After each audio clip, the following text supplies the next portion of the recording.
We spoke about this all over the weekend, saying it's a matter of time, really, until Joe Biden stands down. If you remember, what Biden actually said was that only the Lord God Almighty would make him stand down, or if he had a medical condition. And, of course, then he was diagnosed with COVID. He's been resting in Delaware. Many of us were saying, is this a precursor to him standing down? Does he really have COVID? I assume he does. But obviously, I think the decision was made. He spoke to his wife about it. I think also it surprised so many people, including those members of staff very close to Biden himself. So let's talk more about that. Benedict Spence, political commentator, joins me this morning. Good morning. Good morning. So a week ago, we were both sitting here, and of course we had the assassination attempt on Donald Trump. A week later, of course, we're now talking about Biden standing down. This is a roller coaster in American politics. It is. I mean, it's just been a matter of weeks, even since the first debate, where everybody saw for the first time in Technicolor that Joe Biden wasn't quite sure what day it was, or that he was even at a debate. And since then, as you say, we've had all of these things.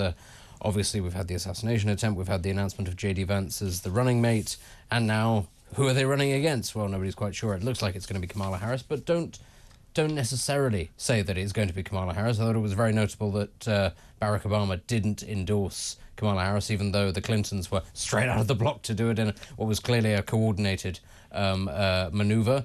It looks like it will be, but we're not sure yet. Everything's been thrown up in the air. Well, and there are lots of reasons why that may be, of course. Michelle Obama could run. She could, and I think it's notable that a lot of quite prominent Democrats have been rather vocal about this, how they don't like the process. I think Alexandra Ocasio-Cortez, the very well-known, very outspoken Democrat congresswoman from New York, has been one of these people saying that she thought it was a mistake to be maybe getting rid of Biden at this stage, and no doubt there'll be others who sort of come forth. I think Joe Manchin has suggested that he might try to stand against Kamala Harris.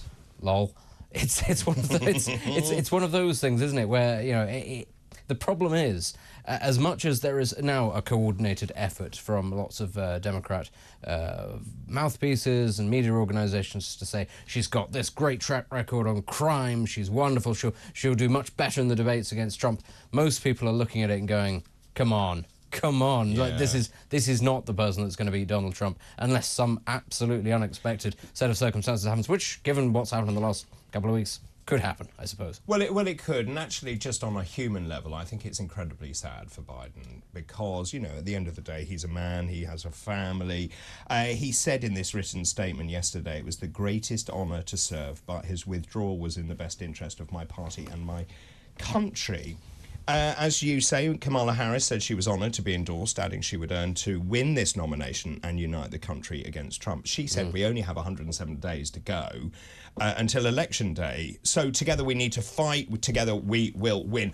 Now, you mentioned, obviously, it's only, 3 weeks or thereabouts since Biden actually gave that terrible performance. I think we've got a clip of some of the I would say, the best bits of Biden, but the awful... the highlights. That's a good way of describing it. The highlights, really, of Biden. And actually, this is what I mean. On a human level, actually, I find this really tragic because you can tell that he is a man who is not completely in charge of his faculties here.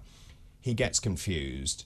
He then, and I'll talk about this later, he uses some very interesting turns of phrase to buy himself some sort of breathing time and thinking time as well. Let's have a look. We'll come back to that in just a second, but we will bring you that, and we've put a compilation together of some of the statements that he has made. Now, it's interesting, actually, because Donald Trump, if you remember, J.D. Vance said that essentially they kept calling for Biden to stand down, but actually they didn't want Biden to stand down because they knew that Trump would obviously win against Biden. Yeah.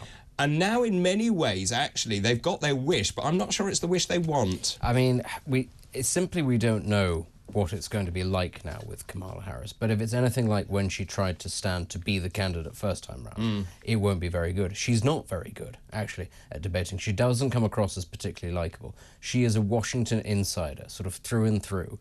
All of this attempt to paint her as sort of a working-class woman of mixed-race background who's fought her way up, it just doesn't wash. She is basically just a diversity version of Hillary Clinton in terms of actually what she brings to the table, which the voters showed last time in the United States. They're not big on that. And you were talking about what a shame, what a tragedy it is about Joe Biden. Well, I think there is a broad consensus that if Obama had backed Biden over Clinton first time round against Trump, Biden would probably have won. He'd have won those Rust Belt states, actually, that left the Democrats in droves. And back then, of course, he was fully functioning. He was fiery. He was actually still just about a completely different man. A different man, a good politician. And history would have, I suspect, been very different. And it's that sort of sense of, are they really going to do this again? Are they really going to try to parachute in the woman who ticks all the different boxes and think, oh, yeah, people are going to vote for that, and just ignore the fact that she's not a very nice person? So there's a really interesting point here, which is about money, because my understanding is if she remains on the ticket, the money remains able to flow that has been pledged towards the campaign, which is why they've now said Kamala to win. Now, if she comes off that ticket, and we can talk about that and other candidates that may well put their names forward, if she comes off that, then I understand that actually the money is then not forthcoming. Yeah, it's a tricky situation because of money that's been pledged to this particular ticket. But again, this just shows you what a shambles the whole thing is, that they've left it to this moment. And ultimately, the sort of the delusion that for so long, people in this White House and members of the press around this White House who have access to it were prepared to engage in the lie that he was fine, that there was nothing wrong. The Atlantic ran a piece and the Wall Street Journal ran pieces way back, months ago, saying he's not all there, it's not good. People have been able to see for a very long time that he's deteriorating, but still the New York Times and the Boston Globe and all these places, they kept on going, no, it's a right-wing talking point, it's a Republican talking, it's not true, it's fake news. Oh, he's on TV, he doesn't know where he is, it's true. How long have we got? Hot damn, that was a mistake. That's the situation they find themselves in now. Kamala, therefore, is the most likely option for that reason alone, because, as you say, if you get somebody else in, they also need to then start gaining not only the money, but the profile. And, you know, Kamala Harris has something of a profile. She's the vice president. Does Gavin Newsom have the same sort of profile? Does Pete Buttigieg? I don't think so. Michelle Obama does. Michelle Obama does, but I don't think that'll go down particularly well. Somebody who is not a senator or a governor or anything like that, somebody who does not have a long track record in politics. She's just the wife of a former president. Well, the last time they tried to do that, it didn't go very well. They shouldn't keep doing it. It didn't go very well. We've talked about Biden and clearly his decline in his mental ability. Let's have a look and remind ourselves of, as I said, some of the worst and best bits of Biden. Well, guess what? They're trying to push me out of the race. No! Well, let me say this as clearly as I can. I'm staying in the race. Beat Donald Trump. I will beat him again in 2020. And now I want to hand it over to the president of Ukraine, who has as much courage as he has determination. Ladies and gentlemen, President Putin. President Putin. He's going to beat President Putin. President Zelensky. How bad is your memory, and can you continue as president? My memory is so bad I let you speak. That's your memory has gotten worse, Mr. President? My memory has not gotten. My memory is fine. My memory. Take a look at what I've done since I've become president. I wouldn't have picked Vice President Trump to be vice president, but I think she was not qualified to be president.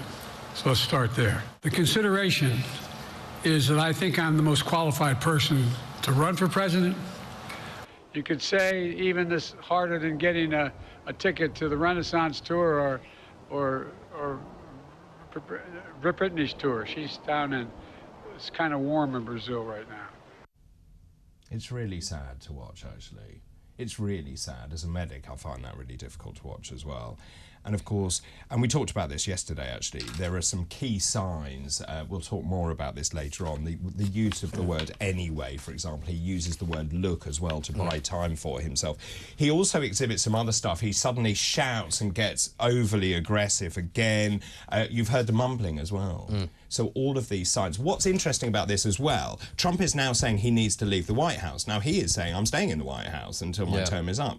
I don't know what happens next. I mean, I think Trump's got a point. He's not medically fit enough to stand to be president. Why is he still the president? And he has his finger on the nuclear button. Yeah, I think that this is, I don't think it's an unfair point to say, look, this man has been medically unfit. And if he's medically unfit now, he has clearly been medically unfit for some time. for some time he has not been capable of holding this role, and yet his officials, his White House, and the press around him have conspired, ultimately, to keep him in place. I don't think we've heard the last of this if Trump does become president. You know, in much the same way as I think actually parts of the Biden administration went after Trump, and the legal establishment in New York and other places went after Trump. I wouldn't be surprised if you saw an aspect of that going forward, if people in the Republican Party, if they win, turn around and go, right, who did what? Who knew what? When did he first have his medical? When was his first diagnosis? Well, in some ways, it's conspiracy to defraud the electorate about the mental agility of the commander-in-chief. Yeah, it's a serious issue. And so I think if Trump does win, we haven't heard the last of it. So that should give an extra incentive to a lot of people in the Democrats to try to pick a good candidate, because who knows actually what direction this could go in. Well, absolutely. Of course, this is making all of the front pages this morning. We're going to be talking to a host of people over in the United States about this.